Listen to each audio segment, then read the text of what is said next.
সকাল সকাল ঘুম থেকে উঠে রিহানের বাবা বলতেছে চলো আজকে বাহিরে নাস্তা করে আসি। আমি বলি এত সকালে আমি তো অসম্ভব যাব না, কিন্তু রিহানের বাবা জোরাজোরি করতেছিল। তারপর কি করার। Hello everyone, welcome to my another blog. আমি ফারজানা চলে আসলাম HR ফারজুর ডেলি ব্লগ থেকে। এই যে আমার জামাই আমাকে ঘুম থেকে উঠাই দিল, কি করার, বাহিরে নাস্তা করতে যাব, তাড়াতাড়ি তো উঠতেই হবে, না হলে নাস্তা পাবো না। এই যে ঘুম থেকে উঠে ফ্রেশ হয়ে তাদের আমি যত্ন নিচ্ছিলাম। আমার ফার্স্টে সকালে কাজে এটা, ঘুম থেকে উঠে তাদেরকে যত্ন নেওয়া। তারপর রিহানকে ঘুম থেকে জোর করে উঠিয়েছি, সে কান্না করতেছিল। ফ্রেশ করে তার বাবার কোলে দিয়ে দিলাম, আমার কোলে অনেক কান্না করতেছিল। তার বাবার কোলে দেওয়ার পরে সে চুপ হয়ে গেছে। তারপর বাবা ছেলে তারা নিচে চলে যাচ্ছিল। আর হ্যাঁ, এত সকাল বলতেছি কেন, আমরা ঘুমিয়েছি রাত্রের 4টা বাজে, রাত্রের না সকালই 4টা বাজে ঘুমিয়েছি। তারপর কি এত সকালে কি উঠতে মন চায়? তারপর বাহিরে বের হওয়ার পরে দেখি ঝিরিঝিরি বৃষ্টি পড়তেছিল। বৃষ্টিতে উপভোগ করতে করতে আজকে নাস্তা করতে যাব, অনেক ভালো লাগতেছিল। আর এত সকালে না গেলে না আমরা নাস্তাও পেতাম না, কারণ হচ্ছে সুগন্ধায় সবাই জানেন 11টা বা 12টার ভিতরেই নাস্তা শেষ হয়ে যায়, এই জন্যই এত সকালে যাওয়া। তারপর বাসায় কিছু টুকিটাকি বাজার লাগবে, চিন্তা করলাম যাক একবারে বের হয়ে এক কাজেই দুই কাজ করে ফেলবো। বের হওয়ার পরে রাস্তায় তো ঝুম বৃষ্টি নেমে গেছে। তারপরে এখানে দেখি অনেক জ্যাম ছিল, অনেকক্ষণ এইখানেই ওয়েট করতে হয়েছে। তারপরে আবার এইখানে আসার পরে সিগনালে পড়ে গেছি। সিগনালে অনেকক্ষণ বসে থাকার পরে অবশেষে জ্যামটা ছাড়লো। এই যে দেখেন কি ঝুম বৃষ্টি। তারপরে এই যে রিহানের বাবা ওইখানে রিক্সা ভাড়া দিচ্ছিল, আমরা উপরে চলে যাচ্ছি মা ছেলে। আমি রিহানকে বলতেছি তোমার কাছে এত সকালে ঘুম থেকে উঠে কেমন লাগতেছে। রিহান কিন্তু এত সকালে উঠে না, রিহান ঘুম থেকে উঠতে উঠতে রিহানের 12টা বা 1টা বেজে যায়। কারণ হচ্ছে রিহান অনেক অনেক লেট করে ঘুমায় রাত্রে।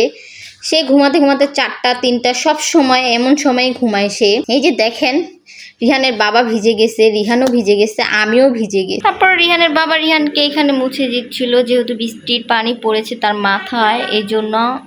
তারপরে এখানে আমাদের নাস্তা চলে আসতেছিল। এখানে হচ্ছে নলি অর্ডার দিয়েছিলাম, ওইখানে ডালই মেবি অর্ডার করেছিলাম। তারপর হচ্ছে রিহানের বাবার স্পেশাল ওই জায়গার স্যুপটা ভালো লাগে, স্পেশাল স্যুপ সে খেয়েছে। আমার কাছে স্যুপটা ভালো লাগে না ভাই, রিহানের বাবার কাছে ভালো লাগে, তাই রিহানের বাবা স্যুপ দিয়ে খেয়েছে, আমি হচ্ছে নলি দিয়ে খেয়েছিলাম। তারপরে এখানে চাটা যদি আপনি না খান তাহলেই মিস। অবশ্যই সুগন্ধায় গেলে চাটা খাবেন, ওনাদের চাটা অনেক মজা। চা দিয়ে পরোটা তো মুখে আমার এখনোই লেগে আছে, মন চাচ্ছে আবারও যাই, গিয়ে আবার খেয়ে আসি চা পরোটা। তারপরে আমরা বললাম না একটু বাজার করতে হবে, টুকিটাকি কিছু বাজার এখান থেকে নিব, এই জন্য ডেলি শপে এসে পড়লাম। আর এই ডেলি শপের একটা জিনিস অনেক ভালো, এখানে আপনারা সবই পাবেন স্বপ্নতে। তারপর হচ্ছে প্যারিস বাকেটে যা যা পান এখানে সব পাবেন আপনি। এইখানে হচ্ছে একটা জিনিস অনেক ভালো, এখানে হচ্ছে ব্যাট রাখে না স্বপ্নতে। তারপরে আরও অনেক ডেলি শপে ব্যাট রাখে, বাট ওনারা ব্যাট রাখে না, এটা অনেক ভালো। তারপরে রিহান কি করছে, সবার আগে তার খাবারটা সে ঝুড়িতে নিয়ে নিল, আপনারা তো দেখেছেনই। এখানে সে আসার পরে তার মাথা নষ্ট হয়ে গেছে, কি থেকে কি নেবে সেটাই ভাবতেছিল সে, অনেক দুষ্টামিনি করতেছিল। এখানে গিয়ে তার বাবার সাথে কিভাবে দৌড়াচ্ছে দেখছেন, মানে সে একবার চিপস নিবে একবার জুস নিবে, মানে আমি বাসার বাজার কি করব ভাই, তার খাবার দাবার নিতে নিতেই তো শেষ আমি। তারপরে এখানে তারা বাবা ছেলে অনেক লাইক করে ওই সেমাইটা, এই জন্য সেমাইটা নিয়ে নিলাম। তারপর পাস্তা নিয়ে নিলাম। আর হ্যাঁ, যদি নুডলস না নিই তাহলে কি হবে নাকি, রামেন নুডলস যদি না নিই তাহলে তো হবেই না। যেহেতু আমাদের রাত্রে জেগে থাকতে হয়, আমাদের অনেক ক্ষুধা লাগে, এই জন্য খাবারটা নিতেই হয়, নুডলসটা লাগেই রাত্রে বেশি আমাদের। রিহানের বাবা সারা রাত জেগে থেকে কাজ করে, এই জন্য নুডলসটা আমাদের লাগে।